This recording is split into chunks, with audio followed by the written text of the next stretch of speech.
என்னடா பறிக்கிற? நீ மட்டும் தான் மறிப்பியா? நாங்களும் மறிப்போம். நானும் தான்.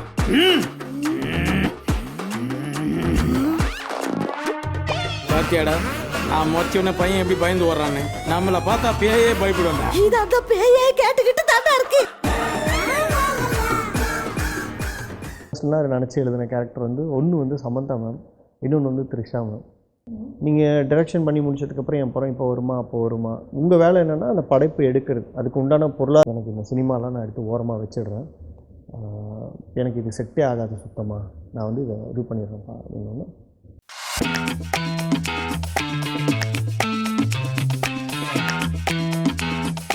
Welcome to your show. இன்னைக்கு நம்ம நிகழ்ச்சியில் வந்திருக்கிற செலிபிரிட்டி பற்றி சொல்லணும்னா, வல்லவன் வகுத்ததா படத்தோடைய இயக்குனர் நம்ம கூட இருக்கிறாங்க.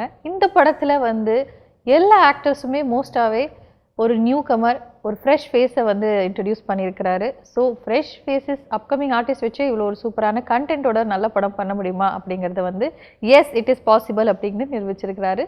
ஸோ யாருன்னு யோசிச்சுட்டு இருக்கீங்களா? இயக்குனர் விநாயக் துரை அவர்கள். வணக்கம். வணக்கம். ஹாய், எப்படி இருக்கீங்க விநாயக் துரை? நல்லா இருக்கேன். நல்லா இருக்கேன். நீங்கள் எப்படி இருக்கீங்க? ரொம்ப நல்லா இருக்கேன். And first of all welcome to our show. Thank you. So உங்களுடைய படம் நீங்களே சொல்லுங்கள், அதோட பேர். ஏன் உங்கள் வாழை நோவே இல்லையா? ஆமாம். ஓகே, வல்லவன் வகுத்ததடா. அதாவது இந்த டைட்டிலோட அர்த்தம் என்னென்னா, இறைவனின் திட்டத்தில் தகுதியுள்ளவை தப்பி பிழைக்கும் அப்படின்றது அந்த டைட்டிலோட அர்த்தம். ஓகே. ஸோ இந்த டைட்டில் ஏன் நீங்கள் வச்சிங்க? அதுலேருந்து நம்ம போயிடலாம். ஓகே, அதாவது வந்து இந்த டைட்டில் ஏன் அப்படின்னா, ஒரு 5 பேரோட வாழ்க்கை சூழலில் வந்து வெவ்வேறு விதமான கஷ்டத்தில் இருக்கிறாங்க. ஸோ எல்லாருக்குமே ஒரு பணம்ன்றது ஒரு ரொம்ப முக்கியமான ஒரு தேவையாக அவங்க லைஃப்பில் இருக்குது. பட் அதை தாண்டி வந்து இதில் யார் நேர்மையாக இருக்கா, உண்மையாக இருக்கா, இந்த யூனிவர்ஸ் இயங்கிறதே அவங்கள சுற்றி தான் அப்படின்ற ஒரு விஷயம் இருக்குது. நம்ம என்ன தான் ஒரு கெடுதல் செஞ்சாலும் அவங்க ரொம்ப தூரத்துக்கு வந்து நல்லா இருக்க முடியாது அப்படின்ற ஒரு விஷயம் இருக்குது ரொம்ப நாளைக்கு. அதே மாதிரி நல்லது பண்ணுறவனும் கெட்ட விஷயங்கள் நடந்துக்கிட்டே இருக்கும். அந்த அந்த அந்த மாதிரி பர்சனுக்கு திடீர்னு அன்எக்ஸ்பெக்டடாக வந்து ஒரு யூனிவர்ஸாக ஒரு விஷயம் கொடுக்கும்போது, அது அமையும் போது அது எப்படி இருக்கும், ஒரு பாசிட்டிவான விஷயங்களை நம்ம லைஃப்பில் என்ன கஷ்டம் வந்தாலும் நஷ்டம் வந்தாலும் அந்த ஹோப்புன்றதை மட்டும் விட்டுறக்கூடாது. ஸோ நம்மளை பொறுத்த வரைக்கும் ஹோப் யூனிவர்ஸ் அப்படின்றது நம்ம கடவுளை தான் மையப்படுத்தி சொல்கிறோம். ஸோ அதனால தான் வந்து இந்த படத்தோட டைட்டில் வந்து வல்லவன் வகுத்ததரான்னு வச்சுருக்குது. வல்லவன் வகுத்ததரான்னா இறைவனின் திட்டத்தில் தகுதி உள்ளவைன்னா எப்படின்னா survival of the fittest. Okay. So தப்பி பிழைக்கும் அப்படின்றது தான் அதோட அர்த்தம். ஓகே. ஸோ இந்த ஒரு ஸ்டோரி லைன்னு வச்சுக்கலாமே, நீங்கள் சொன்னது வந்து இது எல்லார் லைஃப்லையும் நடக்கிறது தான். நம்ம ஸ்கூல்லேருந்து, காலேஜ்லேருந்து, ஆஃபீஸ்லேருந்து, ஒர்க்லேருந்து எல்லா இடத்துலையுமே இந்த ஒரு விஷயம் நம்ம கண்டிப்பாக ஃபீல் பண்ணிக்கிட்டே தான் இருப்போம். என்ன விஷயம்? நீங்கள் சொன்னது தான். அதாவது நல்லவங்களுக்கு வந்து நிறைய கெட்டது நடக்கும், சரி, கெட்டவங்களுக்கு நிறைய நல்லது நடக்கும், நம்ம கண்ணு முன்னாடி நடக்கும். But we can't do anything about it இல்லையா? நம்மளால ஒன்றும் பண்ண முடியாது. ஸோ உங்கள் கூட இது நிறைய நடந்திருக்கும். அதனால உங்களுக்கு இது ஒரு படமாக அப்படியே எடுக்கலாம் அப்படின்னு தோணுச்சிங்களா? இல்லை லைக் எப்படி நீங்கள் இன்ஸ்பயர் ஆனீங்க இந்த ஸ்டோரி லைன்? இல்லை, அதாவது வந்து நம்ம சுற்றி இருக்க கதைகள் நம்மளுக்கு இங்கே இருக்க ஏரியாவில் இருக்க விஷயங்கள் தான். அதாவது வந்து இது ஒரு 5 விதமான அந்த கேரக்டர்ஸுமே வந்து பார்த்திங்கன்னா ரியல் லைஃப்பில் இருக்கக்கூடிய நபர்கள் தான். ஒவ்வொருத்தருக்கு ஒரு விதமான தேவைகள் இருக்குது. ஒரு பொண்ணுக்கு வந்து தான் என்ன கஷ்டப்பட்டாலும் என்ன சூழலையும் உழைச்சி தான் பொழைக்கணும் அப்படின்ற ஒரு மனநிலைமையில் இருக்க ஒரு பொண்ணு. இன்னொருத்தவங்க வந்து என்ன ஆனாலும் சரி, நான் உழைக்க மாட்டேன், பட் எனக்கு இந்த சொசைட்டி செஞ்சதுக்கு நான் ஏமாற்றி தான் பொழைப்பன்ற மாதிரியான ஒரு நபர்.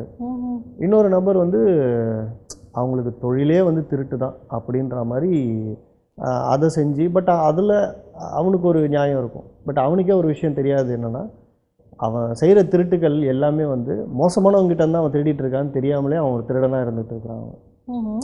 ஸோ இன்னொருத்தவங்க வந்து பார்த்திங்கன்னா எல்லாரோட ஆட்களை வந்து உறுப்பெல்லாம் வந்து வட்டிக்கு வந்து இப்போ பணம் கொடுத்துட்டு, நீங்கள் ஒரு வேளை வட்டி கொடுக்கல அப்படின்னா உங்களோட உறுப்பை எடுத்துக்கிற மாதிரியான ஒரு வட்டிக்காரன்.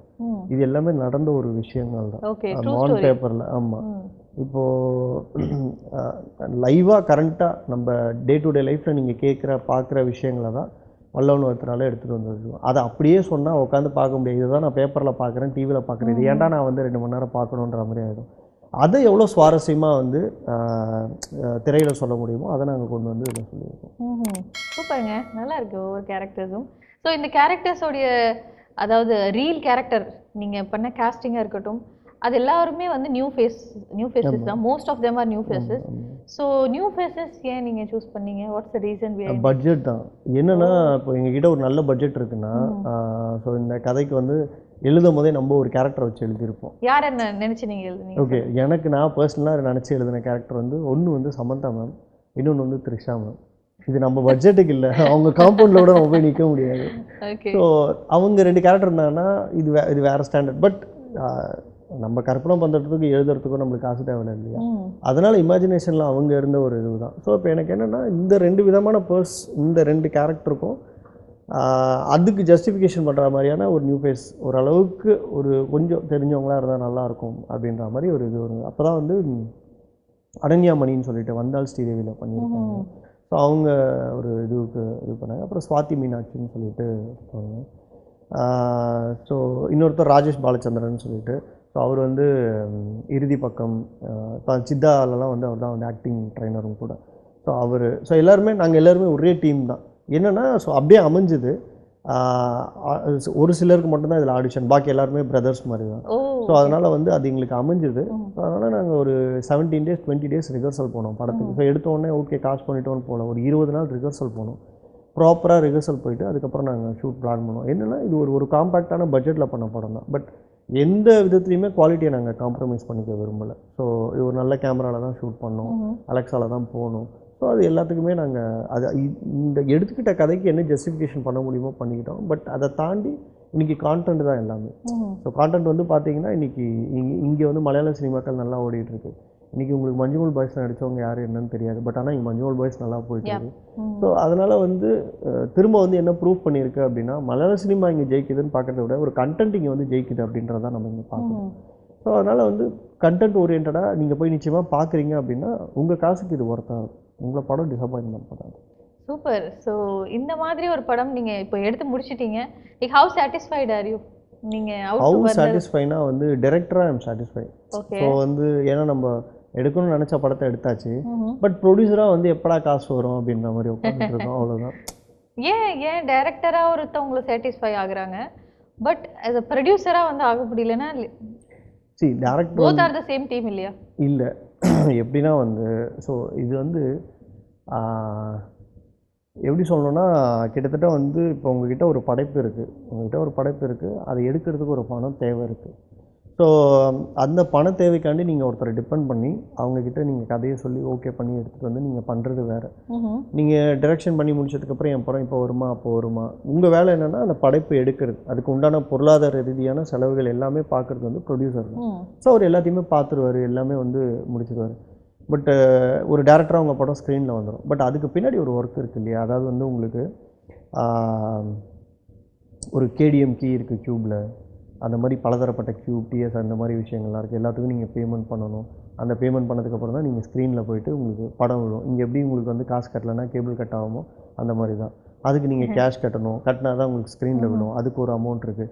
எல்லாத்துக்குமே இங்கே டே பை ஒரு புதுசாக அப்கமிங்கில் வரீங்கன்னா நிறைய சேலஞ்சிங்கான விஷயங்களை இதெல்லாம் லைஃப்பில் டைரக்ஷனாக இருக்கும்போது வந்து பார்த்தீங்கன்னா ஓகே கேமராவை பற்றியோ ஓகே என்ன லென்ஸ் போட்டிருக்காங்க, இந்த ஆர்டிஸ்ட் டைலாக் படித்தாங்களா, இது படித்தாங்களா, ஷார்ட் எப்படி வந்திருக்கு, நம்ம எப்படி ஃப்ரேம் வந்திருக்கு, இந்த விஷயங்கள்லாம் நம்ம பார்ப்போம். பட் ப்ரொடியூசராக இருந்தால் இந்த வேலைக்கும் அந்த வேலைக்கும் சம்மந்தமே கிடையாது. இது வேறு, அது வேறு டிபார்ட்மெண்ட் கம்ப்ளீட்டாக. ஸோ அதனால் ரெண்டுமே வேறு ஏஜ் தான். டைரக்டராக நான் வந்து ஓகே என் படம் ஆமாம் என் படம் வந்துருச்சு, ஸ்க்ரீனில் வந்துருச்சு, இன்றைக்கி எல்லா ரிவ்யூவர்ஸும் எல்லா பத்திரிக்கையிலையும் வந்து நல்ல ரேட்டிங் கொடுக்குறாங்க, நல்லா பேசுகிறாங்க ரிவ்யூவர்ஸு. டைரக்டராக நான் ஹாப்பி. ஓகேடா பணம் எப்படா வரும், பணம் ஓகே. ப்ரொடியூசராக அது இல்லை. ஸோ ஆமாம், ஸோ அது எப்போ வருமோ அன்றைக்கி ஹாப்பி, அவ்வளோதான். ஓகே. ஸோ நீங்கள் as a director what kind of director யார்? உங்களுக்கு எந்த மாதிரி படம் எடுக்க பிடிச்சிருக்கு இல்லை பிடிக்கும்? இல்லை நம்ம வந்து இப்படி தான் ஒரு வட்டத்துக்குள்ளே நம்மளை அடைச்சிக்கவே முடியாது, அது டிபெண்ட்ஸ். ஸோ இப்போ வந்து ஒரு ஹைப்பர் லிங்கில் த்ரில்லர் பண்ணியிருக்கோம், ஸோ ஒரு ட்ராமா இது. ஸோ அடுத்து வந்து வெவ்வேறு வெரைட்டி ஆஃப் இதுவும் நம்ம இது பண்ணுற மாதிரி தான். ஸோ எதுவுமே நம்மளை இந்த ஜான்ராக்குள்ளே அடைச்சி வச்சுக்கவே முடியாது. மோஸ்ட்டாக நம்மளுக்கு வந்து எனக்கு ரொம்ப பர்சனல் ரொம்ப பிடிச்சதுன்னா க்ரைமும் த்ரில்லரும், அந்த ஜான்ரா வந்து எனக்கு ரொம்ப பிடிச்ச ஒரு அது. ஸோ அதனால் என்னோடய ட்ராவல் எல்லாமே பார்த்திங்கன்னா அதை சார்ந்து இருக்கும். பட் நம்மளுக்கு என்னென்னா ஒரு சில ஜான்ராக்குள்ளேயே நம்மளை வந்து நம்ம இது பண்ணிக்க முடியாது. ஸோ அதுலேருந்து நம்ம பிரேக் பண்ணிவிட்டு நம்ம வர்றது தான் கிரியேட்டர். ஓகே. ஸோ விநாயக் வந்து எப்போ ஒரு கிரியேட்டர் ஆகணும்னு ஆசைப்பட்டீங்க, அதை சொல்லுங்கள். at what age? இல்லை அது வந்து பார்த்தீங்கன்னா சின்ன ப்ளஸ் ஒன்ல ஆரம்பிச்சது. ஸோ அப்போது லைக் சின்ன சின்ன ஸ்டோரிஸ் இது எல்லாமே எழுதும். ஃப்ரெண்டு ஒருத்தன் இருப்பான். நான் ஒரு கவர்மெண்ட் ஸ்கூலில் தான் படித்தது. ஸோ அப்போது ஃப்ரெண்ட்ஸ் வந்து கதை எழுதுகிற கதைலாம் இருக்கும். ஸோ அவனுக்கு வந்து மச்சான் இந்த கதை நல்லா இருக்குடா, இந்த கதை நல்லா இருக்குடா அப்படின்ட்டு இது சொல்லிகிட்டு இருப்பாங்க. அப்போது +2 டைம் அவனோட தனசேகர்னு சொல்லிட்டு ஒருத்தர் இருக்காங்க. ஸோ அவனோட லவ்வருக்கு அந்த அவன் என்ன பண்ணிட்டான், +2 ஆமாம், எனக்கு கிடையாதுங்க, ஃப்ரெண்டுக்கு. ஸோ அவன் வந்து என்னன்னா, மச்சான் ஒரு கதை எழுதுறான்னா, அவனுக்கு தேவை என்னென்னா கவிதை. நம்மளுக்கு கவிதைலாம் தெரியாது. மச்சான் ஒரு கதை மட்டும் ஒன்று எழுதி கொடுறா, ஒரு பொண்ணை பேஸ் பண்ணிடா அப்படின்னாங்க. சரின்னு உட்காந்து எழுதிட்டா. பேப்பரும் இல்லை, நோட்டு இல்லை. என்னாச்சுன்னா எங்கள் சோஷியல் மிஸ் பார்த்துட்டாங்க. உட்காந்து கிளாஸ் போய்ட்டுருக்கு, என்னடா கதை எழுதியிருக்கேன், கிளாஸ் ஃபுல்லாக படித்து காட்டி டர்மட்டி அடித்து போயிட்டு கிரவுண்டில் போய் முட்டி போடுங்க அப்படின்ட்டாங்க. சரின்னு சொல்லிட்டு இவ்வளோ அடி வாங்கணும், இது பண்ணோம். சரிடா அந்த பேப்பர் எங்கடானா, பேப்பர் அந்த ஒரு பேஜ் மட்டும் கிழிஞ்சிருக்கு. யாழ் இருக்காங்கடா, கிளாஸ் முடிஞ்ச வரேன், இப்போ கொடுக்க போகிறோம் அப்படின்னு. சரி ஓகே ரைட்டு அப்படின்னு சொல்லிட்டு போனால் அந்த பொண்ணு நைட்லாம் படிச்சுட்டு மறுநாள் வந்து அந்த பேப்பரை ப்ரப்போஸ் பண்ணிடுச்சு. எனக்கு ப்ரப்போஸ் பண்ணிச்சு. நீங்கள் ஏன் கிளைமேக்ஸை முடிக்கிறீங்க? எனக்கு இல்லை. ஆக்சுவலாக அந்த பொண்ணு வந்து பேப்பரை கசக்கி தூக்கி அவன் மூஞ்சில் அடிச்சிருச்சு. உலகத்துலேயே யாராவது கவிதை எழுதாமல் கதை எழுதி கொடுப்பாங்களாடா? இல்லைடா கதை எழுதி கொடுத்துருக்கு, யாரா இதை எழுதுன்னு, எந்த லூஸ். ஆனால் இது அந்த பொண்ணு என்ன சொல்லிச்சு, இது உங்கள் ஹேண்ட் ரைட்டிங்கே கிடையாது, யார் என்ன அப்படின்ச்சு. அவன் என்னன்னா எனக்கு பிடிக்கும், அவன்கிட்ட இருந்து தான் எனக்கு ஸ்டார்ட் ஆனது இந்த மூமெண்ட்டு. இது எல்லாமே எப்பயுமே அந்த ஒரு நண்பன் தானே நம்மளை வந்து ஊக்குவிப்பான். அவன் தான் வந்து மச்சான் அவன் கடை நீங்கள் வந்து பண்ண ஒரு இதுதான் மச்சான் அப்படின்னு சொல்லிட்டு அதை அப்ரிஷியேட் பண்ணுறது. அந்த சின்ன சின்ன விஷயங்கள் ஸ்கூலில் வந்து சில இது கிடைக்கும் நம்மளுக்கு. சின்ன ஷார்ட் ஸ்டோரி எழுதி நம்மளுக்கு அங்கே பெர்ஃபார்ம் பண்ணுற மாதிரியான ஒரு இது கிடைக்கும். ஸோ அப்போ அங்கே வந்து ஃப்ரெண்ட்ஸை வச்சு அவங்கள வச்சு அங்கே சின்ன சின்ன டைரக்ட் பண்ணுறதாகட்டும், டைரெக்டாக கேமராலாம் இருக்காது. அங்கே ஆனுவல் ஃபங்க்ஷன் இருக்கும் இல்லையா, அந்த மூமெண்ட்டில் நம்ம பண்ணுறது அதுக்கு அலோவ் பண்ணுவாங்க ஸ்டாஃப்ஸு. ஸோ அப்போ அங்கே ஒரு சின்னதாக ஒரு ட்ராமா ஒன்று போடும்போது எந்த பொண்ணு பேப்பரை தூக்கி மூஞ்சில் அடிச்சு அவன் மூஞ்சில் தட்டி நல்லா பண்ணடா அப்படின்னு, அன்றைக்கி பேப்பரை தூக்கி மூஞ்சில் அடிச்சுலாம் அவன் கதை தான் இது. ஸோ இந்த சின்ன சின்ன மூமெண்ட். ஸோ அங்கேருந்து ஸ்டார்ட் ஆனது தான். அப்புறம் அப்பாவை ஏமாற்றி வந்து விஷுவல் கம்யூனிகேஷனில் சேர்ந்தேன். அதாவது ஆமாம் என்னென்னா படித்தவுடன் 10,000 சம்பளம் அப்படின்னு சொல்லிட்டு இங்கே போய் சேர்ந்தாச்சு. சேர்ந்த உடனே அப்பா வந்து அவருக்கு என்னென்னா ஒரு ஏசி ரூம், இங்கே ஏசி கம்மியாக தான் இருக்குது. இப்போ ஏசி இந்த மாதிரியான ஒரு ஏசி ரூமில் உட்காந்து பையன் வந்து வெயிலெலாம் வேலை பார்க்கக்கூடாது, அவன் போயிட்டு ஒரு நல்ல ஒயிட் கலர் ஜாப் ஒன்று பார்க்கணும் அப்படின்னு. நம்மளுக்கு அதுக்கும் சம்மந்தமே கிடையாது. ஸோ அவர் ஏமாற்றி காசு கட்டுற வரைக்கும், ஏன்னா எங்கள் மாமா வேறு வந்துட்டுருக்கார். அவர் வந்துட்டாருன்னா கண்டுபிடிச்சிருது விஸ்வாமி இது வந்து ஒரு சினிமாவை சார்ந்த படிப்பு. அவர் வரத்துக்குள்ளே நான் காசு கட்டி ஆகணும். ஸோ எடுத்துகிட்டு போயிட்டு காசை கட்டியாச்சு. ஒரு வழியாக கட்டிகிட்டு வரும்போது தான் எங்கள் மாமா சொன்னார், என்ன மாமா இது சினிமா படிப்பாச்சா, இதுக்கு எப்படி காசு கட்டினீங்க அப்படின்னு. அங்கேயே எங்கள் அப்பா நெஞ்சை பிடிச்சிட்டு பார்த்தேன், என்னடா பண்ணி வச்சுருக்க அப்படின்ட்டு. இல்லைப்பா வேலை கிடச்சிரும், 3 வருஷம் தான், இது இப்போ கேம்பஸ் இன்டர்வியூலாம் இருக்கும். கேம்பஸ் இன்டர்வியூலும் வேலை கிடச்சிது, முடித்தோம், விஸ்காம் முடித்தோம். அது ஒரு காமெடிங்க. அது வந்து சேர்ந்துட்டோம், தெரியாமல் எடுத்துட்டோம் விஸ்காம். அதுக்கப்புறம் தான் ஃபைனல் இயரில் தான் வந்து கேமராவே தொட விட்றாங்க, கேமராவை மற்ற சார்ந்த விஷயங்கள் எல்லாமே. ஸோ அங்கேருந்து புதிய தலைமுறையில் எனக்கு ஒரு ஆஃபர் இது வருது. ஸோ அப்போ தான் ஸ்டார்ட் பண்ணுறாங்க புதிய தலைமுறை. ஸோ இப்போ 2012 கரெக்டாக. ஸோ அப்போ தான் ஒரு இது ஸ்டார்ட் பண்ணுறாங்க. நாங்கள் உள்ளே இது போகிறோம், வேலை கிடச்சிருச்சு. வீட்டில் எனக்கு என்ன கிடச்சிருச்சு, பட் ஆனால் எங்கள் அப்பா வீட்டில் ஃப்ரெண்டு தான் ஃபோன் பண்ணுறான், டேய் வேலை கிடச்சிருச்சு, எனக்கு வந்து இன்னொரு ஃப்ரெண்டு ஒருத்தவங்க இருந்தாங்க என் கூட, இன்னொரு கிளாஸ்மேட்ஸ்லாம் சில கேர்ள்ஸு அவங்களும் இன்டர்வியூ வந்திருந்தாங்க. அவங்க சொல்லிட்டாங்க, டேய் அவனுக்கு வேலை கிடச்சிருச்சு அப்படின்ட்டு. என்னோடய ஃப்ரெண்டு அவன் கொஞ்சம் அந்த லூஸு வீட்டில் உட்காந்துக்கிட்டு எனக்கு ஸ்பீக்கரில் போட்டு, என்னடா வச்சேன் வேலை கிடச்சிருச்சு போல் அப்படின்னு. ஆமாடா கிடச்சிருச்சு, வீட்டில் எதுவும் சொல்லிக்காத, வேலை கிடைக்கலன்னு சொல்லிடலாம், நம்ம இறங்கி டேரக்ஷன் ட்ரை பண்ணலாம்டா. மொத்த குடும்பமும் உட்காந்து கேட்டுட்ருக்கு, ஃபோன் ஸ்பீக்கரில் இருக்கு. ஸோ போனால் எங்கள் அப்பா வந்து கேட்குறாரு, என்னடா வேலை கிடச்சிதா? இல்லைப்பா வேணான்ட்டாங்க, வேலை இல்லைன்ட்டாங்க. அப்புறம் ஃப்ரெண்டை காணும். அப்புறம் எல்லாருமே சேர்ந்து திட்டினாங்க, நீ ஏன் வேலையை விட்ட, என்ன ரீசனு, வேலை கிடச்சது எதுக்காக இது பண்ணாங்க. பெருசாலாம் இல்லை, அது ஒரு சின்ன அப்போ தான் ஸ்டார்ட் அப் ஆகிருக்கு, ஒரு சின்ன இது தான் எனக்கு இந்த சைடு வரணும் அப்படின்றது. அதில் இருந்தே கிளாஷ் ஆரம்பிச்சது. அதுக்கப்புறம் இங்கே ராஜதந்திரமில் எனக்கு ஃபர்ஸ்ட் ஆப்பர்ச்சுனிட்டி கிடச்சிது. ட்ரை பண்ணிகிட்டு இருக்கோம் அசிஸ்டன்ட் டேரக்டர். ராஜதந்திரமில் எப்படி சேர்றேன்னா ஒரு ஆஃபீஸ் பாயாக தான் சேர்றேன். ஏன்னா அங்கே நிறைய அசிஸ்டன்ட் டேரக்டர் உள்ளே இருக்காங்க, எனக்கு உள்ளே நுழைஞ்சா போதும் அப்படின்னு சொல்லிட்டு தான் நான் உள்ளே போகிறேன் நான். ஸோ ஒரு ஒரு கொஞ்சம் ட்ராவல் ஆகுது. அப்புறம் சில பல காரணங்களால் அங்கே இருக்க ஆட்கள் சிலர் வெளியே போகும்போது அப்படியே நம்மளுக்கு ஒரு என்ட்ரி கிடைக்குது உள்ள. ஸோ அசிஸ்டன்ட் டைரக்டராக அங்கே ராஜதந்திரமில் பிள்ளையார் சொல்லி விழுது. ஸோ இந்த டைமில் அவர் ராஜதந்திரம் டைரக்டர் அமித்துக்கும் ப்ரொடியூசர் செந்திலுக்கும் நான் தேங்க்ஸ் சொல்லிக்கிறேன். ஏன்னா அவர் செந்தில் சார் அவர் வந்து உள்ளே இல்லை அவனை இது பண்ணுங்க அப்படின்னு. ஸோ ஒரு சின்ன ஒரு நம்ம மேலே ஒரு பார்வை எப்போ படாதான்னு இருக்கும் இல்லையா ஒரு அசிஸ்டன்ட் டைரக்டர். அப்போ அந்த ஒரு இது திரும்பும்போது ஸோ அங்கேருந்து கரியர் ஸ்டார்ட் ஆகுது. அதை அப்படியே முடித்து அதுக்கப்புறம் சென்னை டு சிங்கப்பூர் அப்படின்னு சொல்லிட்டு ஒரு படம். அந்த சென்னை டு சிங்கப்பூரில் அதில் ஒரு இதில் அசிஸ்டண்ட்டாக ஒர்க் பண்ணது, திரும்ப அதில் அசோசியேட்டாக ஆரம்பித்தது. அதுக்கப்புறம் அவரே வந்து வெப்சீரிஸ் ஒன்று எடுத்தார், சென்னையிலையும் சிங்கப்பூர்லேயும் வெப்சீரிஸ் ஒன்று. அந்த வெப்சீரிஸ் இங்கேயும் சிங்கப்பூர்லேயும் ஒர்க் பண்ணுற மாதிரி இருந்தது. அவ்வளோதான், இது வரைக்கும் ஒர்க் பண்ணோம். ஒர்க் பண்ணிவிட்டு திரும்ப ப்ரொடியூசர் தேடலாம் அப்படின்னு சொல்லிட்டு ப்ரொடியூசருக்கு தேட ஆரம்பித்தேன். சில இடங்களில் இதை போய் நான் சொல்லும் போது இது வந்து ஒரு ஹைப்பர் லிங்க் ஸ்டோரி இது. ஸோ ஒரு 5 பேர் அப்படின்றதுனால நான் ஹைப்பர் லிங்க் ஸ்டோரியாக ஒரு இது இருக்கும். பட் சில ப்ரொடியூசர் எப்படி எதிர்பார்த்தாங்கன்னா ஒரு ஹீரோ ஒரு ஹீரோயின் வைங்க, நான் எப்படி வைக்க முடியும், 2.5 ஒருத்தரை பிடிக்க முடியும். ஸோ மொத்தம் ஒரு 5 கேரக்டரு. ஸோ எப்படி சார் இதுக்கு வாய்ப்பு இல்லையா சார்? வாய்ப்பு இல்லைன்னா ரொம்ப கஷ்டம் பார்ப்பேன்னா, நீ நினச்சா மாதிரி ஒரு இது பண்ணுறது கஷ்டம் அப்படின்ட்டாங்க. சரின்னு சொல்லிவிட்டு இன்னொரு ப்ரொடியூசர்கிட்ட போகிறோம். போயிட்டு கதை சொல்கிறேன். அவருக்கு ரொம்ப பிடிச்சிருந்தது, எல்லாமே ஓகே, நாளைக்கு வந்துருப்பா, அட்வான்ஸ் வாங்கிக்கலாம் அப்படின்ட்டாரு. எங்களுக்கு பயங்கர சந்தோஷம். எங்கள் அப்பாவெல்லாம் பார்க்குறேன், என்ன பேச்சு பேசுன நீ அப்படின்னு சொல்லிட்டு அப்புறம் போகிறோம். காலையில் ரெடியாகி ஃப்ரெஷ்ஷப் ஆகி போகிறேன். ப்ரொடியூசர் இல்லை ஆஃபீஸில்.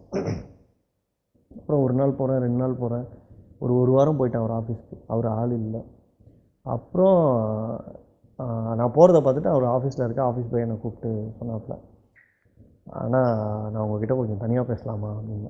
சொல்லுப்பா, சார் எங்கே போனார், ஃபோன் பண்ணாலும் எடுக்க மாட்டுறாரு அப்படின்னு. வாங்கினா டீ சாப்பிட போகலான்னு சொல்லிட்டு டீ சாப்பிட போனோம். டீ சாப்பிட்ற கடையில் உட்காந்து என்கிட்ட கேட்டுருக்காங்க, அண்ணா அது மாதிரி நீங்கள் அன்றைக்கி வந்து கதை சொல்லிட்டு போனீங்களாண்ணா? ஆமாம். சாரு குளிச்சுட்டு ஃப்ரெஷ்ஷப் ஆகிட்டு செக்கு போட உட்காந்தாருண்ணா. சரி, உட்காந்த உடனே செக்கு போடுற இதுக்கு பென் எடுத்து எழுத போகும்போது ஒரு சவுண்டுண்ணா அப்படின்ட்டு. என்னடா சவுண்டு, என்னடா ஆச்சு? ஆக்சுவலாக என் லைஃபு காலியானதான் ஒருத்தர் சவுண்ட் எஃபெக்ட் போட்டு என்கிட்ட சொல்லிகிட்டு இருக்கான். என்னடா புரியலடா அப்படின்னு. இல்லைடா, ஜன்னல் வழியாக பாம்பு வந்து படம் எடுத்து நின்றுச்சுண்ணா ப்ரொடியூசர்கிட்ட. சரிடா, அதுக்கு ஏன்டா? நான் உங்களுக்கு புரியலையா, பாம்பு படம் எடுத்துச்சு, கதை சொல்லி செக்கு போட வந்ததுக்கே பாம்பு வந்திருக்குன்னா இவங்க படம் எடுத்தால் என்னென்ன வரும்னு அவருக்கே தெரியலண்ணா. அதனால் வந்துட்டு அவர் போயிட்டார் ஊருக்கு. அவர் எப்போ வரேன்னு சொல்கிறேன்னு சொல்லியிருக்காரு. முதல்ல ப்ளூ கிராஸாக சொல்லி அந்த பாம்பு உள்ளே வந்துருச்சுண்ணா, அதனால் பாம்பு பிடிக்க சொல்லிட்டு போயிருக்காருண்ணா அப்படின்னு. சரிடா, ஓகேடா அப்படின்ட்டு பேசிவிட்டு அது வரைக்கும் குடிச்ச டீக்கு காசை கொடுத்துட்டு அங்கேருந்து கிளம்பி வந்தோம். அப்போ தான் சரி என்ன பண்ணுறது அப்படின்னும் போது, ஆக்சுவலாக அது முடிச்சுட்டு நான் இன்னொருத்தரை மீட் பண்ணேன் நான். அவர் என்ன சொன்னார்னா, நீ நினச்ச மாதிரி இந்த படம் பண்ணணும் அப்படின்னா நீ தான் பண்ணணும், வேறு யாரும் இது. நான் சில கதைகள் சொன்னேன், சில எக்ஸாம்பிள் கதைகள் சொல்கிறேன், இந்த பேட்டர்னில் வந்திருக்க கதைகள். பட் அவங்க எப்படின்னா வியாபார ரீதியாக தானே ஒரு ப்ரொடியூசர் பார்ப்பாங்க. ஸோ அவங்க அது வியாபார ரீதியாக சொல்லும் போது அவங்க பாயிண்ட் அக்செப்டட். சரி, ஓகே, அப்போ வந்து நம்ம வேறு ஏதாவது ஒரு இது தான் பண்ணணுன்னும் போது, சரி அடுத்து என்ன பண்ணலாம் அப்படின்னும் போது நேராக ஒரு வண்டி வந்து நிற்குது. அதுதான் எங்கள் அப்பா. ஓகே, நம்ம சின்ன வயசுலேருந்து ஏமாற்றிட்டு இருக்க ஒரு ஆள், ஈஸியாக ஏமாற்றலாம் அப்படின்ட்டு அவர்கிட்ட போயிட்டு சொல்கிறேன். நான் இந்த மாதிரி ஒரு படம் இதுப்பா, இந்த மாதிரி இது இருக்குது, நீங்கள் பண்ணுங்கள், எனக்கு இந்த சினிமாலாம் நான் எடுத்து ஓரமாக வச்சிடுறேன், எனக்கு இது செட்டே ஆகாது சுத்தமாக, நான் வந்து இதை இது பண்ணிடுறேன்ப்பா அப்படின்னு. இல்லைடா, இப்போ சினிமா எடுக்க போகிறேன் அது இதுன்னு. ஆமாப்பா சொன்னேன், அது எல்லாமே சொன்னேன். அது இப்போ ப்ரொடியூசர்லாம் கிடச்சாங்கன்னா எல்லாம் கிடச்சாங்க, அது நடுவில் கொஞ்சம் பிரச்சனைப்பா, அதனால் லேட் ஆகும். நீ சொன்னது தான் கரெக்டு. நான் வந்து வேலை பார்க்குறேன், என் ஃப்ரெண்டு வந்து சாண்ட்விச் ஷாப் ஆரம்பிக்கிறேன், அவன் உண்மையிலுமே ஆரம்பிக்கிறேன், அவன் கூட நான் பார்ட்னராக போகிறேன், ஒரு அமௌண்ட் மட்டும் எனக்கு இனிஷியேட் பண்ணுங்கன்னு. வாழ்க்கையிலே இப்போ தான் நீ உருப்படுற மாதிரி ஒரு வேலையை செஞ்சுருக்கேன் அப்படின்ட்டு ஒரு லேண்ட் ஒன்று சின்னதாக இது ஒன்று. அப்போ சிஸ்டருக்கு மேரேஜ் வேறு, அதையும் விற்றார். ஸோ எங்களுக்கு விற்று காசு கொடுக்குறாரு. கொடுத்த உடனே அவரை பொறுத்த வரைக்கும் நான் ஆக்சுவலாக வந்து இந்த ஏப்ரல் 2ஆம் தேதி 3ஆம் தேதி தான் சொன்னேன், நீங்கள் கொடுத்த காசை வந்து நான் சாண்ட்விச் கடையிலலாம் போடல, படம் எடுக்க தான் போட்டிருக்கேன் அப்படின்றத நான் இப்போ தான் சொன்னேன். ஸோ 2 வருஷம் நான் அவரை ஏமாற்றிருக்கேன். அவருக்கு இன்னுமாடா கடை டெவலப் ஆகுது, இன்னுமா பணம் வரல அப்படின்ட்டு இருந்தார் என்கிட்ட. ஸோ இப்போ தான் அவருக்கு தெரியும். ஸோ கொஞ்சம் அப்செட்டில் தான் இருக்கார். இப்போ படம் பார்த்தாரு, படம் பார்த்துட்டு அவருக்கு பிடிச்சிருந்தது. கொஞ்ச நேரம் தான் பேசினார். போய்ட்டு என்னதான் இருந்தாலும் ஏமாற்றிருக்கோம்ல, பெருசாக ஏமாற்றிருக்கேன். அமௌண்ட் சின்னது தான், பட் அவரோட நம்பிக்கையை நான் பெருசாக ஏமாற்றிருக்கேன். அதனால் அவருக்கு ஒரு சின்ன வருத்தம். இப்படி தான் இங்கேருந்து ஆரம்பிச்சது. இங்கே தான் நான் ப்ரொடியூசராக மாறினேன். ஏமாற்றி, நான் ப்ரொடியூசர்னு சொல்ல மாட்டேன், ஏமாற்றி ஒரு சூழலில் உருவாக்கப்பட்டது. அவ்வளோதான். ஓகே, ஸோ நெக்ஸ்ட் என்ன பிளான் உங்களுக்கு? இவ்வளோ தூரம் வந்துட்டீங்க. ஓகே, இல்லை அடுத்து இப்போ படம் ரிலீஸ் ஆகிருக்கு. ஒரு நல்ல டாக்கு கொஞ்சம் நல்லா போயிட்டுருக்கு. அடுத்து மக்கள் தான் பார்த்துட்டு அவங்களோட ஆதரவு கொடுக்கணும் படத்துக்கு. இதுக்கடுத்து வேறு சில சின்ன சின்ன கால்ஸ் வந்துட்டுருக்கு. எல்லாமே நல்ல விதமாக பாசிட்டிவாக அமையும்ட்டு நம்புகிறேன். Anything you want to change இந்த மூவி? ஏதாவது சேஞ்ச் பண்ணியிருந்துருக்கலாம் அப்படின்னு ஏதாச்சும் உங்களுக்கு படம் பார்த்ததுக்கப்புறம் தோணுச்சிங்களா? ஒன்றுமே இல்லை. நான் என்ன எடுக்கணும்னு நினச்சேனோ, பிகாஸ் பணம் என்னது கேள்வி கேட்க யாருமே கிடையாது. ஸோ ஆர்டிஸ்ட் வந்து எனக்கு கம்ஃபர்டபுளானவங்க தான். நான் என்ன எடுக்கணும்னு நினச்சேனோ நான் எடுத்துட்டேன். ஆக்சுவலாக இந்த படம் வந்து 2.5 மணி நேரம் படம். பட்டு இப்போ ஸ்க்ரீனில் ஓடிட்டுருக்குது 1 மணி நேரம் 44 நிமிஷம். ஓகே, ஸோ கிட்டத்தட்ட அரௌண்ட் ஒரு 35-40 மினிட்ஸ் கிட்ட வந்து கட்டாயி வெளியே தான் இருக்குது. எனக்கு அது வரலன்றது தான் எனக்கு வருத்தமே தவிர பாக்கி வேறு எதுவும் கிடையாது. நான் என்ன எடுத்துருக்கேனோ அதை நான் வந்து ரொம்ப ஜென்யூனாக ஹார்ட்ஃபெல்ட்டாக வந்து என்னோடய படைப்பை நான் கொண்டு வந்துட்டேன். அவ்வளோதான். அதில் எந்த காம்ப்ரமைஸும் பண்ணலை, யாரோட தலையீடுகளும் உள்ளே எனக்கு கிடையாது. ஸோ நான் பண்ணணும்னு நினச்சதை பண்ணிட்டீங்க. சூப்பர். ஸோ இந்த இன்டர்வியூ மூலமாக நம்ம இவ்வளோ நேரம் நம்ம இன்டர்வியூ பார்த்துட்டு இந்த நேர்களுக்கு நீங்கள் சொல்லணும் இல்லையா, நம்ம கண்டிப்பாக இந்த படத்தை போய் தியேட்டர்ஸில் பார்க்கணுன்ட்டு. ஸோ ஏன் அவங்க வந்து தியேட்டரில் போய் பார்க்கணும்? ஏன்னா நிறையா க்ரைம் த்ரில்லர் மூவிஸ் எல்லாமே வந்துட்டுருக்கு. உங்கள் வீட்டிலேருந்தே ஓடிடியில் நிறைய படங்கள் பார்க்கலாம். ஒரு சப்ஸ்கிரிப்ஷனோட 5-10 பேர் 20 பேர் கூட பார்க்கலாம். ஸோ உங்கள் படத்தை தியேட்டரில் போய் பார்க்கணும் அப்படின்னா ஒய் ஆஸ் அ டைரக்டர் நீங்கள் கேமரா பார்த்து சொல்லிடுங்க. ஓகே, என்னென்னா ஃபஸ்ட்டு வானவில் நேயர்களுக்கு வந்து ஒரு விஷயம் என்ன சொல்லணும் அப்படின்னா, இந்த படம் வந்து ஒரு 2 வருட போராட்டம். ஓடிடியில் இன்றைக்கி படம் வருது, பட் ஓடிடிலேயே படம் வர்றதுக்கு வந்து இன்றைக்கி சேலஞ்சிங்காக தான் இருக்குது சின்ன படங்களுக்கு. ஏன் அப்படின்னா வந்து எடுத்தோடனே பெரிய ஆர்டிஸ்ட் படங்கள்லாம் ஈஸியாக வந்து ஓடிடி எடுத்துப்பாங்க. பட் சின்ன படங்களுக்கு ஒரு ஸ்ட்ரகிள் இருக்கும் ஓடிடி சைட்லேயே. எங்களுக்கெலாம் வந்து இந்த லைம் லைட் விழுறதே வந்து தியேட்டரில் ஆடியன்ஸ் நீங்கள் வந்து பார்த்தா மட்டும்தான் எங்கள் படங்கள் வந்து தியேட்டரில் இந்த படம் நல்லா போயிருக்குன்னு சொல்லிட்டு ஓடிடியிலே எடுப்பாங்க. நீங்கள் தியேட்டர் வந்து பார்க்கணும் பாருங்கள் அப்படின்னு சொல்கிறதுக்கு என்கிட்ட எந்த ரீசனும் கிடையாது. பிகாஸ் இது உங்கள் நார்மல் லைஃப்பில் நீங்கள் கடந்து போயிருக்க ஒரு விஷயங்கள் தான் நாங்கள் வந்து இதை ஒரு படமாக ஒரு கதையாக தொகுத்து இங்கே நாங்கள் வழங்கியிருக்கோம். உங்களோட காசு எந்த வகையிலுமே வந்து வேஸ்ட்டாக போகாதுன்றதை நான் ரொம்ப ஸ்ட்ராங்காக சொல்லிப்பேன். ஏன்னா இன்றைக்கி ஒரு கூலி வேலை செய்கிறவராக இருந்தாலும் அவர் தியேட்டருக்கு வந்து படம் பார்த்தாலுமே சரி, அவரோட அந்த காசு இந்த வல்லவன் ஒருத்தரா படத்தில் வேஸ்ட் ஆகாது. ஏன்னா நீங்கள் வந்து தியேட்டரில் படம் பார்த்தால் மட்டும்தான் இந்த ஓடிடி சைடில் இருக்குது எங்களுக்கு ஒரு அப்ரிஷியேஷனே கிடைக்கும். பிகாஸ் நீங்கள் பார்க்கலாம் எங்களுக்கு ஓடிடியில் வந்து அப்ரூவ் பண்ணி எடுக்கவும் மாட்டாங்க. ஸோ இதுதான் ஒரு முக்கியமான விஷயமாக நான் பதிவு பண்ணணும்னு நான் சொல்கிறேன். மற்றபடி வந்து படத்தை நீங்கள் போய் பார்த்தே ஆகணும் அப்படின்னு சொல்ல முடியாது. டாக் எல்லாமே நல்லா இருக்குது படத்துக்கு. எங்களோட 2 வருஷ போராட்டம் இது, எங்களோட 2 வருஷ உழைப்பு இது. ஸோ இந்த உழைப்புக்கு நீங்கள் கொடுக்குற ஒரு வெகுமதியாக இந்த படத்தை தியேட்டரில் போய் பார்த்தீங்கன்னா எனக்கு பெரிய பெரிய ஆதரவாக இருக்கும். உங்கள் மூலயமா தான் இந்த படம் வந்து ஓடிடிக்கே போகும். அதை நான் இந்த இடத்துல சொல்லிக்கிறேன். ஸோ நீங்கள் போய் பார்க்கலன்னா எங்கள் படம் அந்த ஓடிடிக்கு போகிறதுன்றது ஒரு ஸ்ட்ரகிள்லேயே இருக்கும். ஸோ நீங்கள் போய் பார்த்து ஆதரவு கொடுத்தா மட்டுமே எங்களை மாதிரியான படங்களுக்கு ஒரு வெற்றி வாய்ப்புன்றதும் மற்ற இடங்கள்லேருந்து ஒரு ரெகக்னேஷன் கிடைக்கிறதும் உங்களால் மட்டும்தான். நன்றி. சூப்பருங்க. So all the very best for your career. நீங்கள் அடுத்து என்ன படம் பண்ணுறீங்களோ அந்த இன்டர்வியூவில் நம்ம கண்டிப்பாக சந்திப்போம். கண்டிப்பாக. Thank you so much. நன்றி. இன்னைக்கு நம்ம நிகழ்ச்சியில் வல்லவன் வகுத்ததடா படத்துடைய இயக்குனர் விநாயக் துரையுடன் பேசி நிறைய விஷயங்கள் தெரிஞ்சுக்கிட்டோம். இதே மாதிரி இன்னொரு கெஸ்டோட மீட் பண்ணுறேன். Until then, take care. It's signing off from Tashvi Subramaniam. Bye bye.